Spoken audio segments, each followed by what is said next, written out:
Proclamações. Digam-no os redimidos do Senhor, os que ele resgatou da mão do inimigo. O meu corpo é um templo para o Espírito Santo, redimido, purificado e santificado pelo sangue de Jesus. Os meus membros, as partes do meu corpo, são instrumentos de justiça, entregues a Deus para o seu serviço e para a sua glória. Eu nasci de Deus e o maligno não me poderá tocar. Aleluia, glória a Deus. O diabo não tem lugar em mim, nenhum poder sobre mim, nada a declarar contra mim. Tudo foi resolvido pelo sangue de Jesus, glória a Deus. Eu venci Satanás pelo sangue do Cordeiro e pela palavra do meu testemunho. E eu não morro pelo amor à minha própria vida. Glória a Deus. O meu corpo é para o Senhor e o Senhor é para o meu corpo. Louvado seja o meu Senhor por todos os séculos dos séculos. Amém. Carta de ensino: como viver num mundo que se está desmoronando, de Derek Prince. Vamos começar com uma proclamação, tirada de Tito, capítulo 2, versículo 11 e 14. Alguns dos versículos mais belos e poderosos de toda a Bíblia. Porque a graça salvadora de Deus se há manifestado a todos os homens, ensinando-nos que, renunciando à impiedade e às concupiscências mundanas, vivamos neste presente século sóbria e justa e piamente, aguardando a bem-aventurada esperança e o aparecimento da glória do grande Deus e nosso Senhor Jesus Cristo, o qual se deu a si mesmo por nós para nos remir de toda a iniquidade e purificar para si um povo seu, especial, zeloso de boas obras. Este é, na verdade, um pensamento tremendo, pois Jesus está purificando para si mesmo o seu próprio povo especial. Tenho 78 anos, como já deve ter lido. Vivi a primeira parte da minha vida, principalmente na Grã-Bretanha. Também vivi no Quênia, em Israel, nos Estados Unidos, em muitas partes do mundo. E a minha perspectiva pessoal das Escrituras e da vida que vivi é que o mundo está desmoronando. Todos os dias se vê evidências nos jornais de que a situação está fora de controle. Os políticos não conseguem controlá-la. Os cientistas e os especialistas em educação também não. Poderia passar toda a mensagem apenas demonstrando que o mundo está desmoronando. Não quero fazer isso porque quero dar a minha resposta, que é como viver num mundo que está desmoronando. Escrituras que descrevem o nosso mundo de hoje. Vou apenas mencionar brevemente algumas passagens da Escritura que, creio eu, enfocam a era atual em que vivemos. Mas quero, no fim, chegar ao conselho que desejo dar. Tive uma boa vida. Não tem sido fácil, mas posso dizer como salmista: as linhas caem-me em lugares deliciosos. Salmos 16:6. Estou profundamente preocupado com as pessoas a partir dos 18 anos que estão enfrentando a vida e têm que fazer escolhas e não sabem exatamente qual o caminho a seguir. Daí quero dar um conselho: características do nosso tempo. Mas deixe-me apenas resumir brevemente algumas das escrituras que tratam da era atual, tal como eu a vejo. Em Lucas 17, versículos 26 a 30, Jesus deu uma imagem de como seria nos últimos dias. Ele disse: e como aconteceu nos dias de Noé, como também da mesma maneira aconteceu nos dias de Ló, assim será no dia em que o Filho do Homem se há de manifestar. Acredito que esses são os dias que estamos vivendo e quero dar, sem recorrer às Escrituras, 6 características dos dias de Noé e de Ló, apenas listando-as. Eu poderia dar referências da Escritura, mas não vou fazer isso. Aqui estão 4 características dos dias de Noé e acredito que a primeira é a mais importante. Em primeiro lugar, a raça humana foi infiltrada do reino de Satanás por anjos malignos. Pessoalmente, acredito que o mesmo está acontecendo com a humanidade hoje. Em segundo lugar, todo o pensamento do coração do homem era mau. Em terceiro lugar, A terra estava cheia de violência, e acho que descreve exatamente a terra em que vivemos hoje. Em quarto lugar, havia perversões sexuais desenfreadas. Em quinto lugar, adicionamos uma característica especial dos dias de Ló, que era uma homossexualidade flagrante e agressiva. Quando era pequeno, raramente se ouvia a palavra homossexual. Era uma coisa da qual não se falava. E sabia-se que havia algumas pessoas assim, mas andavam escondidos, não andavam em público. Hoje os homossexuais são uma das pessoas mais agressivas, provocadoras do mundo, certo? Surpreendente. Assim foi nos dias de Ló. Quando os dois visitantes de Ló vieram, todos os homens da cidade se reuniram em volta e disseram: traga os homens, queremos fazer sexo com eles. Isso é basicamente como é hoje, e acho que não demorará muito para que os nossos lares sejam invadidos por homens que dizem: traga os seus homens, seus filhos, queremos fazer sexo com eles. Já acontece em alguns lugares, em São Francisco, por exemplo. Então, em sexto lugar, uma característica de todo esse tempo foi o materialismo. Eles comiam, bebiam, casavam, davam em casamento, construíram, plantavam, compravam e vendiam. Nada de errado com qualquer uma dessas atividades, mas estavam tão profundamente imersos nelas que não sabiam o que estava por vir sobre a terra. E creio que o mesmo se aplica à maioria dos cristãos professos nesta nação. Eles estão tão envolvidos com materialismo que não se percebem dos julgamentos de Deus que estão por vir sobre esta e outras nações. Então, em Mateus 24, versículo 7, Jesus, falando sobre as dores do parto, ou as dores do trabalho do parto, que introduziram uma nova era, não a nova era, mas uma nova era em que o reino de Deus será estabelecido na terra. Falando sobre essas dores de parto, ele diz, entre outras coisas, que haverá guerra de nação contra nação. Mas o interessante é que a palavra grega para nação é etnia, da qual obtemos o mundo étnico. E acho que o conflito étnico é uma das grandes dores do parto da nova era. Está se espalhando com uma rapidez inacreditável em toda a Rússia e Europa Oriental, na África, em muitos outros lugares. Grupos que puderam viver juntos em paz relativa estão agora em pé de guerra em toda a terra.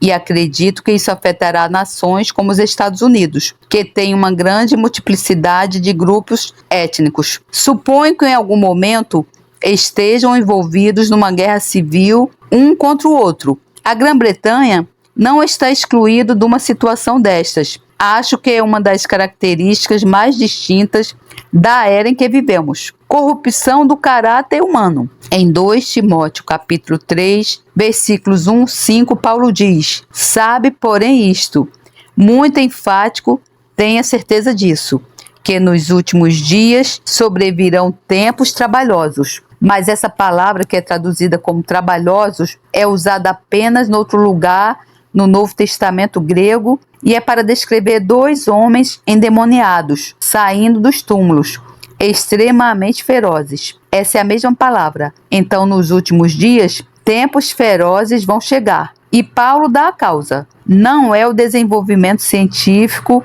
ou o desenvolvimento da fissão nuclear. É a corrupção da natureza humana. Paulo diz: os homens serão. E ele lista 18 defeitos morais e éticos que caracterizarão a humanidade perto do fim desta era. Se olhar para o mundo de hoje, basicamente todos eles são notáveis. Uma coisa que vi através do estudo das Escrituras, alguns anos atrás, é isto: a corrupção é irreversível. A corrupção é irreversível.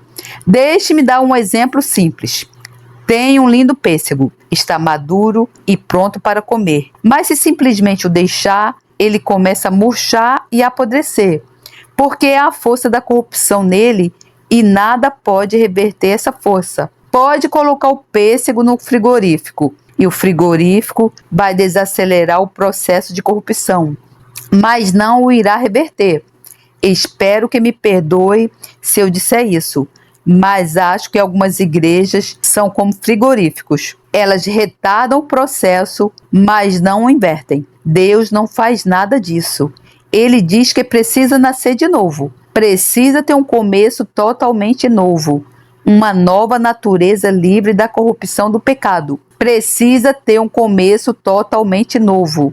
Uma nova natureza livre da corrupção do pecado. Curiosamente, das 18 características que Paulo cita, a primeira é que os homens serão amantes de si mesmos, depois amantes do dinheiro e, no final da lista, amantes do prazer. Consegue pensar em 3 palavras que descrevam melhor a cultura em que vivemos hoje? Amor de si mesmo, amor ao dinheiro e amor ao prazer. Mas a palavra-chave é amor de si mesmo. Acredito que é a raiz da qual todo o resto cresce.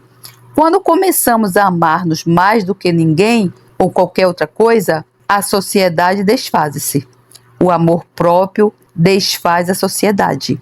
É o amor próprio que quebra a família, que quebra os casamentos. O homem diz à sua esposa: se não gosta da maneira que vivo, posso encontrar outra pessoa. A esposa diz o mesmo para o marido. Então os pais dizem: queremos levar a nossa própria vida. Não queremos ser amarrados com a responsabilidade das crianças. O amor próprio vai além, vai mais além. Na situação política nos Estados Unidos de hoje, basicamente a política é dominada por vários grupos de pressão, todos em busca dos seus próprios objetivos. Muito poucos têm alguma preocupação real com o bem-estar dos Estados Unidos. Qual é o problema? Amor próprio. Acredito que daí vem o colapso da família, e do colapso da família vem o colapso da sociedade, e do colapso da sociedade vem a anarquia.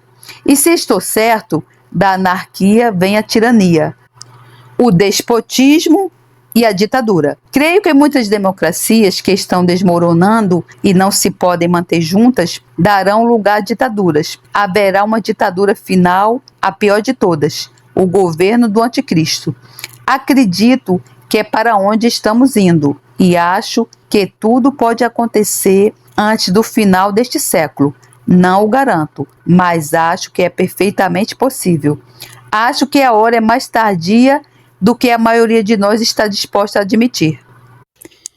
Uma característica única, a restauração de Israel. Agora pode dizer, bem, a história está cheia de exemplos das coisas sobre as quais se tem falado. E isso é verdade, mas acho que nenhuma delas está na mesma escala e na mesma manifestação mundial que temos hoje. Mas deixe-me mostrar-lhe que é uma característica absolutamente única desta era, que existe sem qualquer ocorrência anterior. Desde o primeiro século até o século XX, há uma coisa que aconteceu neste século que nunca aconteceu antes. É o reagrupamento dos judeus no seu próprio país, a restauração do Estado de Israel. Não há paralelo para isso em nenhum século anterior. Acredito que é a indicação decisiva de quão perto estamos do fim da era. Alguém disse que os judeus são ponteiro dos minutos no relógio profético de Deus. E pela minha leitura do relógio, o ponteiro dos minutos fica à volta de 2 minutos para meia-noite. Vamos ler apenas uma passagem de Jeremias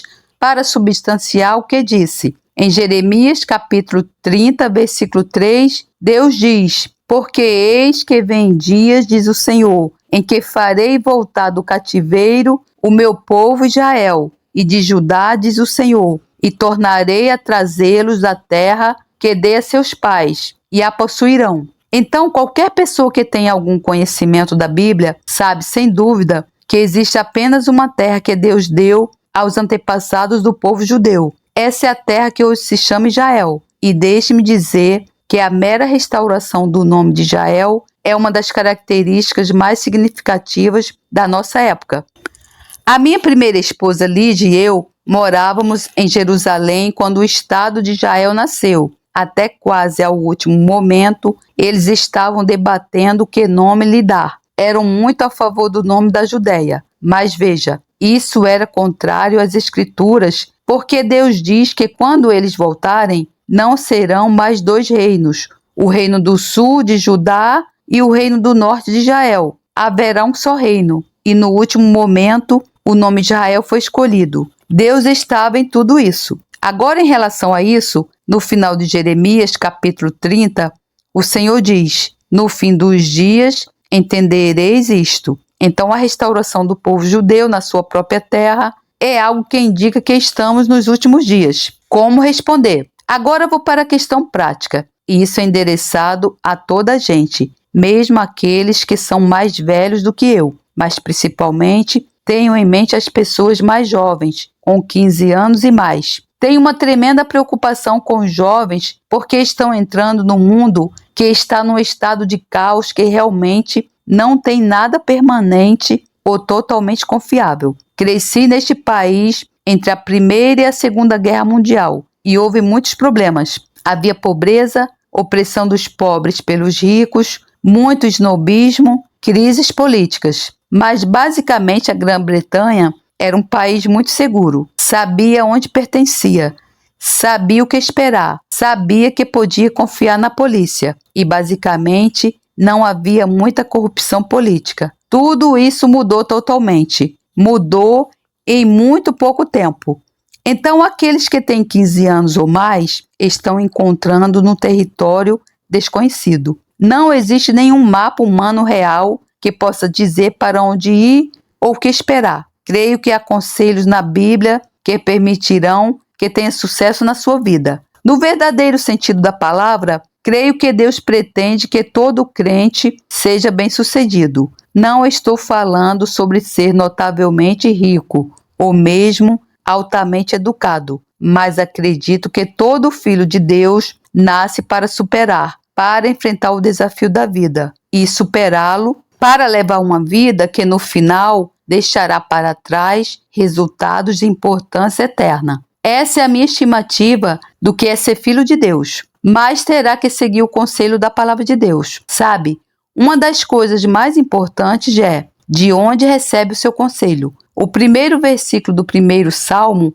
bem-aventurado o homem que não anda no conselho dos ímpios, e isso realmente define o tom todo para o livro dos Salmos. Pergunto-lhe agora, de onde obtém o seu conselho? De onde obtém a sua orientação? Quem dirige o seu pensamento? Qual é a fonte do seu conselho? É alguma forma de pensamento secular? Alguma forma de ensino superior? Estive no ensino superior. Tenho que dizer que consegui um lugar no mundo do ensino superior na Grã-Bretanha. Quero dizer algo sobre universidades. Elas são lugares muito fechados. São pequenas ilhas solitárias e, em muitos aspectos, estão isoladas das realidades da vida. Além disso, há muitas modas no pensamento intelectual. Quando eu estudava filosofia na década de 30, a grande filosofia, a moda era a filosofia linguística.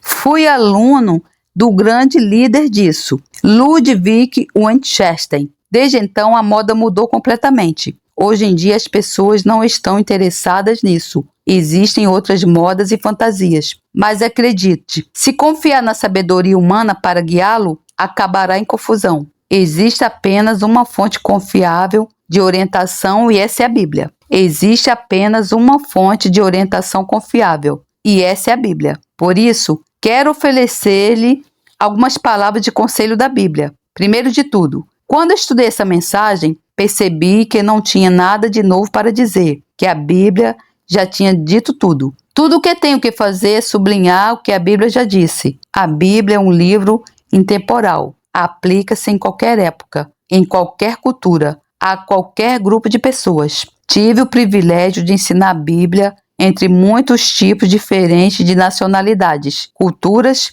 e idiomas. E é o único livro que conheço que alcança todo ser humano onde quer que ele esteja, seja qual for o seu passado. Alinhe com os dois objetivos principais de Deus. Vamos dar uma olhadela em Mateus, capítulo 6, versículo 10. O meu primeiro conselho é: alinhe a sua vida com as prioridades de Deus. Faça das prioridades de Deus as suas prioridades. Então ficará na fila para a bênção, proteção e provisão de Deus. Deus declarou as suas prioridades muito claramente numa passagem do Novo Testamento que é talvez a mais conhecida de todas as passagens, a que chamamos de Pai Nosso. o estabelecimento do reino de Deus na terra. Depois da introdução ao Pai Nosso, a primeira petição da oração, a que tem precedência sobre todas as outras, é: venha o teu reino, seja feita a tua vontade, assim na terra como no céu. Essa é a prioridade número 1 para Deus. É a vinda do seu reino na terra, na pessoa do seu rei escolhido, Jesus. Então, se não tiver isso como a sua prioridade, não está em harmonia com Deus.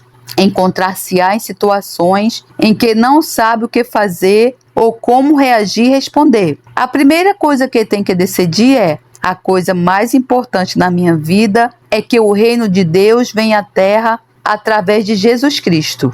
Veja, se não acredita nisso, não ora o Pai Nosso, porque assim seria um hipócrita. Essa é a primeira petição específica do Pai Nosso. Quantos milhões de pessoas o oram e nunca se percebem o que estão orando? Mas essa é a sua prioridade número 1. Tudo o que está acontecendo na história humana está sendo direcionado por Deus para esse único fim: a vinda do reino de Deus na terra. Tudo o que está acontecendo na história humana está sendo direcionado por Deus para esse único fim: a vinda do reino de Deus na terra. Devo dizer-lhe que a terra não tem outra esperança. Se tivéssemos que depender do que os políticos poderiam fazer, Deus nos ajudasse. Eles já há muito estão no controle. E acho que o mundo está hoje numa situação pior do que nunca. E ainda há pessoas tolas o suficiente para acreditar que, de alguma forma, os políticos irão tirar-nos da confusão. Não acredito nisso. Acredito que temos a obrigação de orar pelos nossos líderes políticos, mas não esperarmos a salvação dos conservadores, do Partido Trabalhista, dos democratas, dos republicanos. Nenhum deles tem a resposta. Talvez alguns deles estejam um pouco menos distantes da resposta do que outros, mas é difícil saber. A maioria dos cristãos conservadores nos Estados Unidos ficou muito desapontada quando Clinton foi eleito presidente. Quando Ruth e eu voltamos um pouco mais tarde para conversar com os membros da nossa equipe, todos estavam sentados lá parecendo tão sombrios. Perguntei: o que vos preocupa? Clinton não pode tornar a América pior do que já está. Pessoalmente, e isso é totalmente pessoal, não pude votar em Bush porque todo o seu programa era antissemita. Ele estava em total oposição ao bem-estar do Estado de Israel, mas não disse isso publicamente. Já passei por isso porque vivi no que era então a Palestina durante os anos finais do mandato britânico. Sou britânico e fiz parte do exército britânico. Por isso sei o que digo. Sem dizer publicamente, as autoridades britânicas fizeram tudo em seu poder, exceto a guerra aberta, para impedir o nascimento do Estado de Israel. Quer dizer, poderia dar exemplos disso infinitamente. Sabe o que aconteceu? Israel nasceu e o Império Britânico desmoronou. Já refletiu sobre a ligação entre esses dois eventos? O Império Britânico sobreviveu a 2 grandes guerras mundiais. Na verdade, dificilmente encontraria uma altura em que a Grã-Bretanha fosse derrotada numa guerra. Há 1 ou 2. Mas a tomada de posição contra o propósito de Deus para Israel acabou com o poder do Império Britânico. A mesma coisa provavelmente vai acontecer com os Estados Unidos. Eu disse aos cristãos americanos isso: ninguém pode alinhar-se contra os propósitos de Deus e prosperar. Por fim, não vai prosperar. Ninguém pode alinhar-se contra os propósitos de Deus e prosperar. Então, essa é a prioridade número 1. O único reino que não será abalado. Agora vamos ver outra passagem das Escrituras sobre os últimos dias que vejo sendo cumprida diante dos nossos olhos. Mais uma vez, poderá ter um entendimento diferente. Hebreus capítulo 12, começando no versículo 25, que nos está comparando crentes do Novo Testamento com Israel quando receberam a lei de Moisés. Hebreus 12, 25. Vede que não rejeiteis ao Deus que fala, porque se não escaparam aqueles que rejeitaram o que na terra os advertia, muito menos nós. Se nos desviarmos daquele que é dos céus, é Deus que fala do céu através do seu Filho Jesus Cristo. a voz do qual moveu então a terra, mas agora anunciou dizendo: ainda uma vez comoverei ou abalarei não só a terra, senão também o céu. Acredita nisso? Eu acredito. Acredito que é exatamente o que vai acontecer. O escritor continua: e esta palavra, ainda uma vez, mostra a mudança das coisas móveis, como coisas feitas, para que as imóveis permaneçam. Repare, o propósito de Deus em permitir uma agitação mundial de todas as coisas é demonstrar as coisas que não podem ser abaladas. E então o escritor continua: por isso, tendo recebido um reino que não pode ser abalado, retenhamos a graça pela qual sirvamos a Deus agradavelmente, com reverência e piedade. Há apenas um reino que não pode ser abalado. Não é o reino da Grã-Bretanha ou da Irlanda do Norte. Não é um reino terrestre. É o reino de Deus. É o reino que é fundado em Jesus Cristo. E Jesus disse que se construir sobre este fundamento, nenhuma tempestade derrubará o que tiver construído. Aleluia! Glória a Deus! Nenhuma tempestade derrubará o que tiver construído em sobre Jesus Cristo. Mas tudo mais que pode ser abalado será, e a maior parte está sendo abalada. Pergunte a si mesmo quais são algumas das coisas que podem ser abaladas. Bem, primeiro de tudo, governos. Não há praticamente um governo na Terra que não esteja sendo abalado ou não tenha sido abalado num determinado momento. Então, e os bancos? Os bancos podem ser abalados? Certamente podem, e alguns deles estão sendo.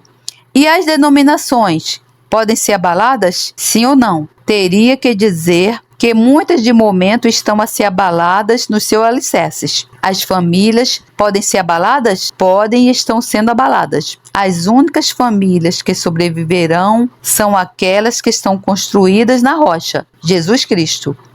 Deus está classificando tudo numa ou noutra, de duas categorias: as coisas que podem ser abaladas e as coisas que não podem ser abaladas. E nós precisamos saber onde estamos. Estamos verdadeiramente no reino que não pode ser abalado? Senão, vamos sofrer.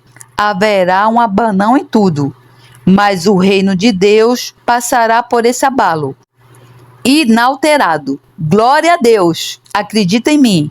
Não estaremos isentos do abalo, mas o resultado será diferente nas nossas vidas. Estaremos de pé quando tudo mais colapsar ao nosso redor. Glórias a Deus! Deus abalará todas as nações. Em Ageu, capítulo 2, versículo 7, que é citado em Hebreus 12, o Senhor diz uma coisa que, na verdade, não é citada em Hebreus. Ele diz: e farei tremer todas as nações. Isso inclui a Grã-Bretanha? Isso inclui os Estados Unidos? Isso inclui as nações da Europa? Certamente. Inclui todas as nações, todos os povos. Deus vai abalar todas as nações. É melhor você estar preparado, irmão. O tipo de pessoa que não pode ser abalada. Mas há um tipo de pessoa que não pode ser abalada. E essa pessoa encontra-se descrita em 1 João, capítulo 2, começando no versículo 15. Não ameis o mundo, nem o que no mundo há. A palavra o mundo, aqui no grego, no Novo Testamento, significa um sistema social. O atual sistema mundial é o mundo. E João diz: não ameis isso. Os jovens, especialmente, não amem o mundo. E então ele continua com uma declaração muito séria: se alguém ama o mundo, o amor do Pai não está nele. Por outras palavras, não pode ter as duas coisas. Não pode amar o mundo e amar Deus. Talvez se lembre do que já falei anteriormente sobre o amor de Deus, que é um amor ciumento. Ele não compartilhará a sua lealdade com o mundo. Tem de escolher, tem de decidir, ou o mundo ou Deus. Porque tudo que há no mundo, a concupiscência da carne, a concupiscência dos olhos e a soberba da vida, não é do Pai, mas do mundo. E o mundo passa. Tenha isso em mente. O mundo vai desaparecer. e a sua concupiscência, e a seguir, mas aquele que faz a vontade de Deus permanece para sempre. Quem é a única pessoa inabalável na terra hoje? Aquele que está totalmente comprometido com a vontade de Deus. Se quiser ter um futuro de sucesso no mundo de hoje, o meu conselho para si é, de agora em diante, se nunca fez isso antes, comprometa-se sem reservas com a vontade de Deus na sua vida e irá permanecer. Será inabalável. Será inabalável, tal como a vontade de Deus, porque será identificado com a vontade de Deus. Glória a Deus, aleluia! As prioridades certas. Então, nesse contexto, recomendo que mantenha as prioridades certas, porque as suas prioridades decidem a sua vida. As coisas que têm alta prioridade na sua vida são as coisas para as quais encontra tempo. Algumas pessoas dizem, não consigo encontrar tempo para a Bíblia. Mas elas encontram tempo para comer. Revela as suas prioridades no tempo que gasta. Não estou dizendo que é errado comer, mas estou dizendo que a Bíblia é mais importante do que a comida. O conselho de Deus sobre as prioridades encontra-se em Mateus 6,33. Mas buscai primeiro o reino de Deus e a sua justiça, e todas estas coisas vos serão acrescentadas. Todas estas coisas são todas as coisas que precisa para a vida diária. Comida, roupas, moradia, transporte, seja o que for. Deus diz que se buscar o seu reino primeiro, Ele cuida de todas as outras necessidades na sua vida. Aleluia! Sou cristão há 52 anos e basicamente, embora tenha tido os meus momentos de fraqueza e as minhas tentações, vivi de acordo com esse princípio. E quero declarar, Deus tem sido fiel.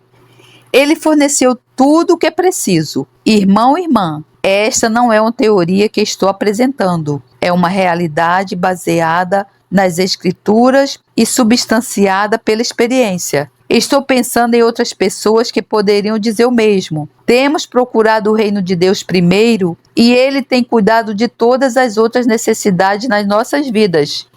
Esse é o meu primeiro conselho. Acerte as suas prioridades. Fique alinhado com a vontade de Deus de agora em diante. Se nunca tem sido confrontado com essa questão, está a ser confrontado agora da forma mais clara que sei. 2. Um povo para o reino, purificado por Cristo para si. A segunda prioridade de Deus está diretamente relacionada com a primeira. Deus vai estabelecer um reino na terra, mas está procurando um povo que compartilhe o seu reino. Então, a segunda prioridade de Deus é um povo para o reino de Deus, como está revelado na proclamação que fizemos no início da carta. Porque a graça salvadora de Deus se há manifestado a todos os homens, ensinando-nos que, renunciando à impiedade e às concupiscências mundanas, vivamos nesse presente século sóbria e justa e piamente, aguardando a bem-aventurada esperança e o aparecimento da glória do grande Deus e nosso Senhor Jesus Cristo, o qual se deu a si mesmo por nós para nos remir de toda a iniquidade e purificar para si um povo seu especial, zeloso de boas obras. Tito 2, 11-14. Essa é a segunda prioridade de Deus, um povo seu especial. Nessa passagem está escrito que Jesus vai purificar o seu povo, mas há outro lado nisso. Veja 1 João 3, 1-3. Vede quão grande amor nos tem concedido o Pai, que fôssemos chamados filhos de Deus. Por isso o mundo não nos conhece, porque não o conhece a Ele. Amados, agora somos filhos de Deus, e ainda não é manifestado o que havemos de ser, mas sabemos que quando Ele se manifestar, seremos semelhantes a Ele, porque assim como é o veremos. E qualquer que nele tenha essa esperança, purifica-se a si mesmo, como também ele é puro. Em resposta, devemos purificar-nos.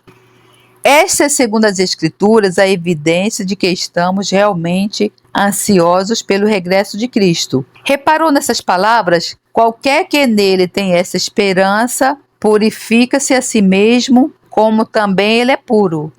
Assim pode dizer tudo o que quiser sobre a sua espera pela vinda do Senhor. Mas se não estiver a purificar-se, estará enganando-se a si mesmo. A marca de todos que estão verdadeiramente esperando pela vinda do Senhor é que eles se estão purificando assim como Ele é puro. Deus tem apenas um padrão de pureza e é Jesus. Quero transmitir-lhe, especialmente se for jovem, e mais especificamente se for uma jovem, que é muito natural querer ficar bonita e ter uma aparência agradável. Não há nada de errado nisso. Não é pecaminoso. É natural, mas é algo externo. Digo que existe um tipo de beleza diferente que é interna e é pureza. E quando a sua beleza externa começa a desaparecer, há algo em si que nunca vai desaparecer: a pureza e a santidade de Deus. A santidade de Deus é a verdadeira beleza espiritual. Ô glória! Então, faça tudo o que puder para ser bonita. Mas tenha em mente que a verdadeira beleza é aquela que está dentro. Ela brilha nos olhos das pessoas que a possuem. Elas parecem diferentes, agem de forma diferente, falam de forma diferente. Não precisam ser religiosas, só precisam ser puras. Há uma fome no coração de multidões de pessoas de pureza.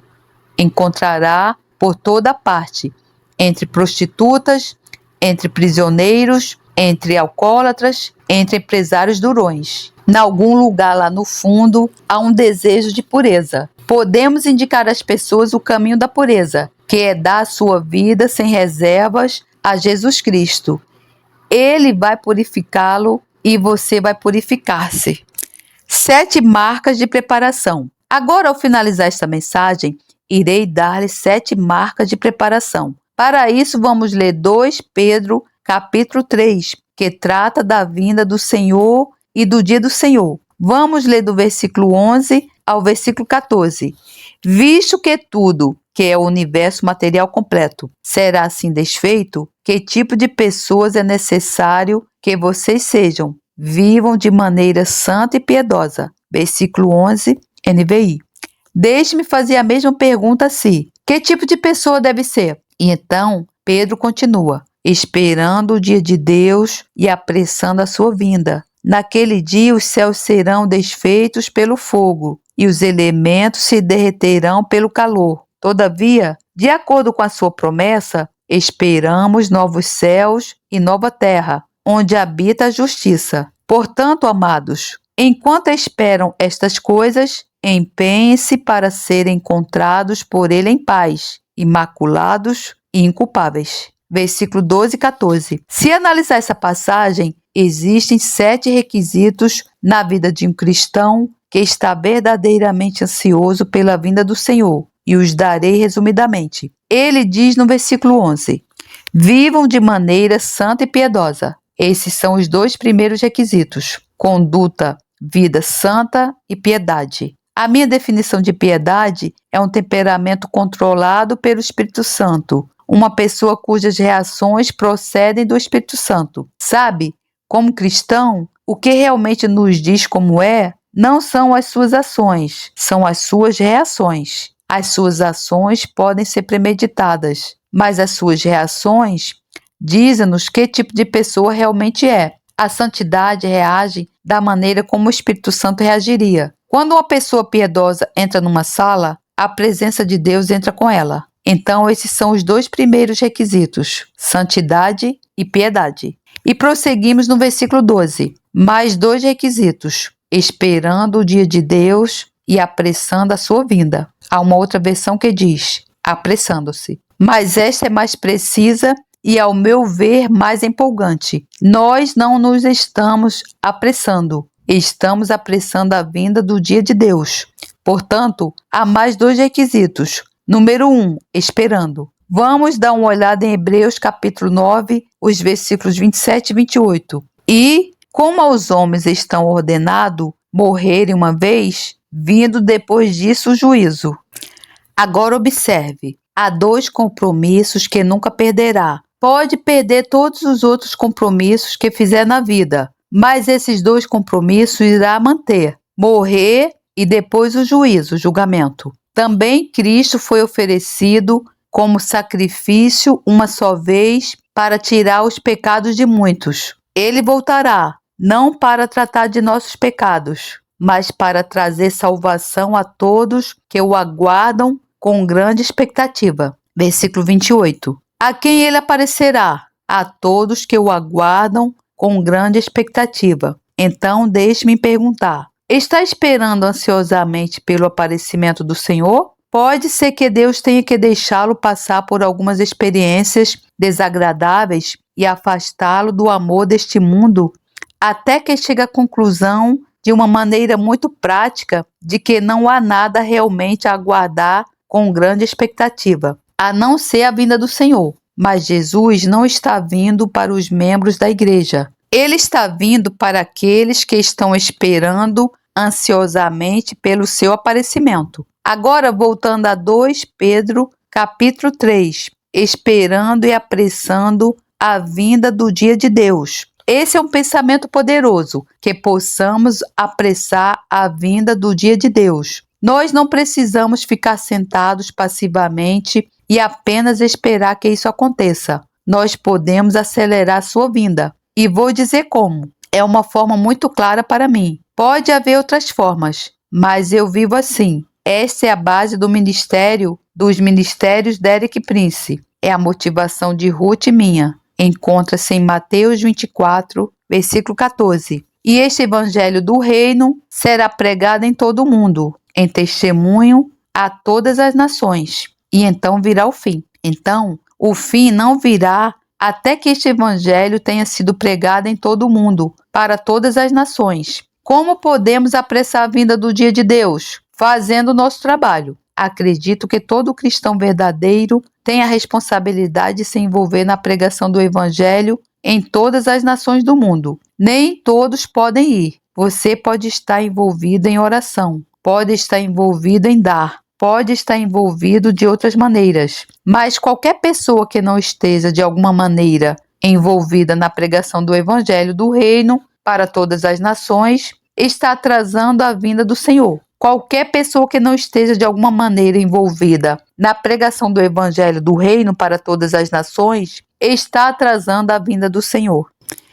Essa é uma responsabilidade terrível. Pense em toda a agonia e sofrimento do mundo. Basta pensar no que está acontecendo na Bósnia. Hoje, Derek mencionaria, talvez, a Síria. Comentário do Derek Prince, Portugal. Por que está acontecendo isso? Porque o reino de Deus ainda não foi estabelecido. E quanto mais tempo tivermos que esperar, maior será o preço do sofrimento humano. Nós que temos a responsabilidade de apressar a chegada do dia. Se não fizermos isso, seremos responsabilizados pelo sofrimento que resulta da nossa preguiça. Irmão e irmã, basta pesquisar a Bíblia do começo ao fim e veja se consegue encontrar uma boa palavra sobre a preguiça. Nós não aceitaríamos bêbados na maioria das nossas igrejas, mas a Bíblia é muito mais gentil com a embriaguez do que com a preguiça. E quantas pessoas preguiçosas toleramos na igreja? Semana após semana,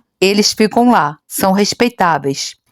Cantam os hinos, dizem amém, mas a preguiça é iniquidade. A responsabilidade pela preguiça está sobre nós que somos preguiçosos. Estamos atrasando a vinda do reino de Deus. Temos mais 3 requisitos, e eles encontram-se no versículo 14 de 2 Pedro, capítulo 3. Por isso, amados, aguardando estas coisas, procurai que deles sejais achados imaculados e irrepreensíveis em paz. Esses são os 3 requisitos finais, em paz. Não há nenhum relacionamento rompido que possa consertar na sua família, na igreja ou mesmo com seus vizinhos não salvos. Está vivendo tanto quanto depende de si em paz? Quando Paulo fala sobre isso, ele diz: mantenha a paz com todos os homens, tanto quanto depende de si. Existem algumas situações que não são da nossa responsabilidade, mas Deus diz que tanto quanto depende de si, não haja relacionamentos quebrados, que não haja ressentimentos não resolvidos, amarguras. Ruth e eu estamos planejando vender a nossa casa em Jerusalém. É uma casa onde moram 4 famílias. E há 2 famílias no piso térreo que estavam lá muito antes de nós chegarmos. A nossa casa foi construída em cima da casa do andar térreo. Isso é muito comum em Israel, porque os árabes que originalmente construíram em pedra e construíram no leito da rocha. E assim uma única casa de habitação pode suportar mais 3 pisos, o que é o caso com a nossa casa. Os nossos vizinhos do andar de baixo, ambas as famílias, são de Marrocos e são diferentes dos judeus que vêm da Europa. Eles foram de muitas maneiras permeados pela cultura árabe, mas não são árabes de forma alguma. Há um ditado em árabe que diz: antes de perguntar sobre a casa, pergunte sobre os vizinhos. Se já morou no Oriente Médio, saberá o quanto isso é importante.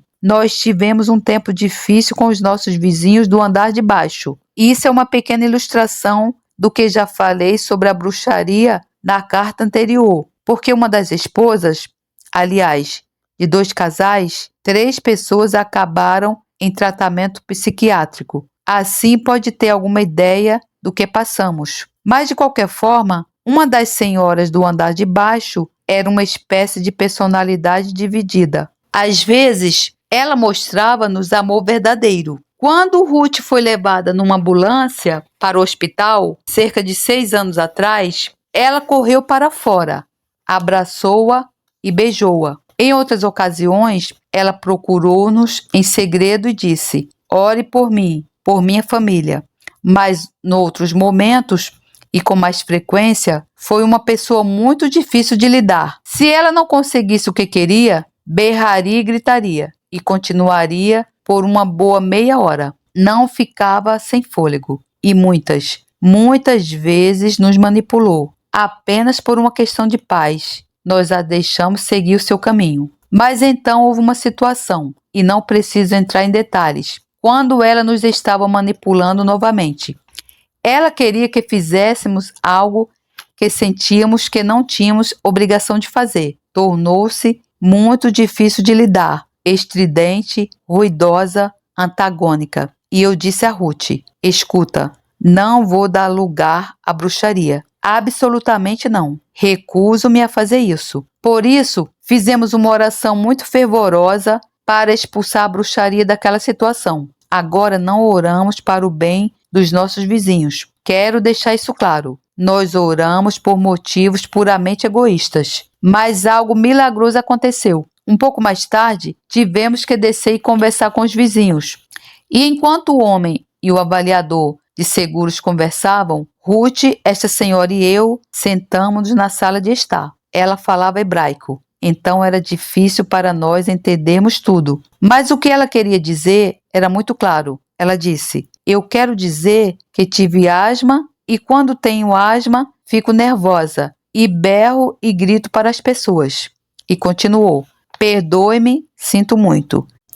Eu conto essa história para os israelenses e eles não podiam acreditar que um israelense jamais diria isso. É inédito. Mas ela disse isso e tornou-se uma amiga. Vi a sabedoria de Deus. Ele não nos deixaria sair daquela casa até que tivéssemos acertado tudo com os nossos vizinhos. Deus importa-se de viver em paz. Não estou dizendo que somos muito retos. Acho que realmente estávamos carentes de graça cristã muitas vezes. Mas Deus veio em nossa ajuda para nos salvar de uma situação errada. Olhe, vou fazer-lhe uma pergunta. Como está tudo entre si e os seus vizinhos? Sabe qual é o segundo mandamento? Amar o próximo como a si mesmo. E isso realmente significa o seu vizinho. Não é apenas uma figura de linguagem, como se está saindo com as pessoas que vivem mais próximas. Como se está saindo com as pessoas com quem trabalha ao lado no escritório ou na fábrica. Porque para a vinda do Senhor, tem que tratar dessa questão. Bem, deixe-me listar esses 7 requisitos de 2 Pedro. Número 1, conduta santa. Número 2, piedade. Número 3, esperar, aguardar a vinda do Senhor. Número 4, apressando a vinda do Senhor. Número 5, em paz. Número 6, imaculado. E o número 7, irrepreensível. Deixe-me apenas comentar sobre os 2 últimos, imaculado. O que isso significa? Bem, Jesus era o Cordeiro de Deus sem defeito e sem mancha. Entendo que isso significa que ele estava sem pecado original. Ele também estava sem pecado algum que tenha cometido. Qualquer pecado que tenha cometido e de que não se tenha arrependido e confessado é uma mancha na sua vida. E a palavra de Deus diz que tem que ser imaculado. Nunca durma com pecado não confessado na sua vida. Quem sabe se vai acordar? Pode ser a sua última noite na terra. Finalmente diz, irrepreensível. Entendo que isso significa que não negligenciou nenhum dever legítimo. Qual fosse o seu dever, você cumpriu. A epístola de Tiago diz, aquele, pois, que sabe fazer o bem e não o faz, comete pecado. Tiago 4,17. Se sabe coisas boas que deve fazer e pode fazer e não faz, é pecado. Leia novamente a lista referida antes e medite sobre cada ponto. Conselho final. A passagem de encerramento é principalmente para os mais jovens, mas na verdade não há limite de idade definido para isso. Trata parcialmente do assunto do casamento. Antes de lermos o texto, quero dizer àqueles que não são casados que não tenham pressa em se casar. Vi muitas moças casarem-se, mas basicamente aqueles que estavam ansiosos para se casar fizeram uma grande bagunça com o casamento deles. E aqueles que esperaram a indicação de Deus tiveram casamentos bem-sucedidos. Não tenha pressa para se casar. Se tem pressa, é como se realmente tivesse um ídolo. O casamento tornou-se um ídolo que toma o lugar de Jesus na sua vida. Não estou dizendo que é errado casar. Seria ridículo eu dizer isso porque fui casado 2 vezes e estou satisfeito. Não se agarre, prenda a nada terreno. Vamos ler o que Paulo diz em 1 Coríntios, capítulo 7, começando no versículo 29. É notável que Paulo tem escrito sobre isso há 19 séculos e é tudo tão verdadeiro hoje. 1 Coríntios 7, 29. Isto, porém, vos digo, irmãos, que o tempo se abrevia. Se foi curto, então, o que dizer agora? O que resta é que também os que têm mulheres sejam como se não as tivessem, e os que choram como se não chorassem, e os que folgam como se não folgassem, e os que compram como se não possuíssem, e os que usam deste mundo como se dele não abusassem, porque a aparência ou moda deste mundo passa. Por outras palavras, não se agarra, prende a nada como se fosse permanente, porque não é. Viva com um senso de impermanência em cada coisa material que o rodeia e em todo o relacionamento humano. Casar-se ou ficar solteiro, deixe Deus escolher por si. Então ele prossegue dizendo, versículo 32, e bem quisera eu que estivesseis sem cuidado, sem ansiedade, sem preocupação. O solteiro cuida das coisas do Senhor, em como há de agradar o Senhor. Mas o que é casado cuida das coisas do mundo, em como há de agradar a mulher. Paulo não está falando contra o casamento. Ele tem muitas coisas boas a dizer sobre o casamento. O que ele está dizendo é, não dê ao casamento um lugar de importância errada no seu pensamento. Não faça disso a sua ambição. Não saia para encontrar uma esposa ou um marido. Fui casado 2 vezes, e das 2 vezes foi Deus que trouxe a mulher da sua escolha para mim. Nunca saí procurando. Se ler as histórias românticas reais da Bíblia, quase sempre foi Deus que trouxe a noiva ao noivo. Ele trouxe Rebeca a Isaac. Ele trouxe Ruth a Boaz. Confie em Deus. Ele sabe escolher muito melhor para si do que você sabe escolher por si mesmo. Deus nunca me permitiu escolher a minha própria esposa. Ele sempre me mostrou de forma sobrenatural e clara com quem devia casar. Mas não estou dizendo que isso seja verdade para todos, mas reconheço que sou um juiz pobre do caráter humano. Lido melhor no reino do abstrato. Também acredito em tudo que as pessoas dizem, e isso é um erro. Sou uma pessoa honesta. Digo o que pretendo dizer. Presumo que outras pessoas dizem o que realmente pensam, mas nem sempre é verdade. Então Deus protegeu-me de mim mesmo e agradeço-lhe por isso. Cada um dos meus casamentos tem sido feliz e bem-sucedido.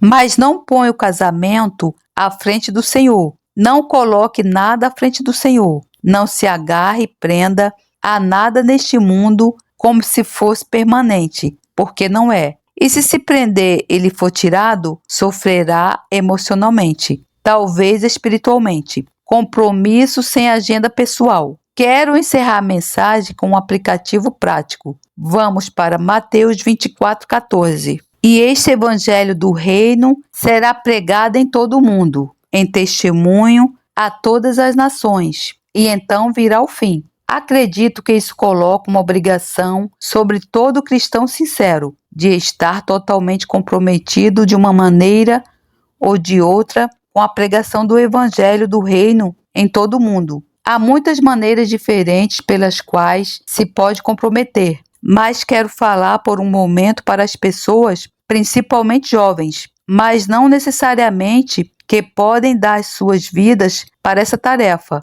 não necessariamente para serem missionários ou evangelistas. O reino de Deus precisa de secretários, administradores, cozinheiros, pilotos aéreos, muitas pessoas diferentes, e cada um deles é tão importante quanto o outro. Então, se Deus está falando consigo neste momento e sente, num certo sentido, que não sabe como a vida vai ser, não sabe realmente para o que está vivendo, não está de todo o coração comprometido com algo que exige a sua total lealdade, quero perguntar-lhe: você colocaria a sua vida nas mãos do Senhor e diria: aqui estou, Senhor, totalmente disponível? Eu posso dizer com uma consciência limpa: aqui estou, Senhor, totalmente disponível. Tudo o que pedi, por sua graça, farei. Estou satisfeito. Sinto-me realizado. Vivi a minha vida assim e funciona. Para quem nunca realmente fez esse compromisso, aqui estou totalmente disponível. Não importa o que me pedir. Mande-me para a China. Mande-me para a Indonésia. Junte-me a uma equipe de evangelização. Ou envie-me como enfermeira, como secretária ou jardineiro para onde for necessário. Ruth e eu recebemos uma carta de um homem que disse que é jardineiro e que quer jardinar para o Senhor. Ele está se disponibilizando para qualquer pessoa que precise de um jardineiro para o reino de Deus. Então, quem quer que seja e o que quer que esteja fazendo, se quiser o cumprimento de viver de acordo com Mateus 6,33, buscai primeiro o reino de Deus e a sua justiça, e todas estas coisas vos serão acrescentadas. Tome uma decisão e diga: aqui estou eu, totalmente disponível. Não há limite de idade, mas quero dizer que se é casado, não deve comprometer-se sem o seu cônjuge. Nada melhor do que ver casais comprometidos juntos. Tomar uma decisão destas é algo muito sério. Nunca haverá um momento mais significativo na sua vida. Vai ter muita oposição. O diabo vai lutar contra si a partir do momento da tomada de decisão. Ele vai começar a atacar o seu compromisso. Será um alvo como nunca viu antes para as flechas de Satanás. Finalmente, sugiro que ore. Ore muito. Não será fácil, pois terá muita oposição. Se decidir comprometer-se totalmente, faça essa oração muito simples comigo, orando ao Senhor Jesus.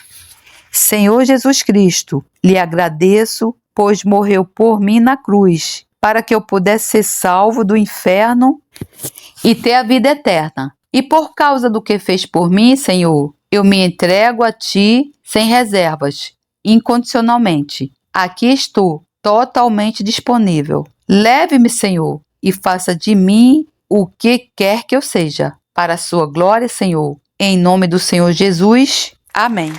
Glória a Deus, louvado seja o Senhor, que a graça do Senhor Jesus Cristo, o amor de Deus e a comunhão do Santo Espírito estejam com vocês. Amém. Deus lhe abençoe.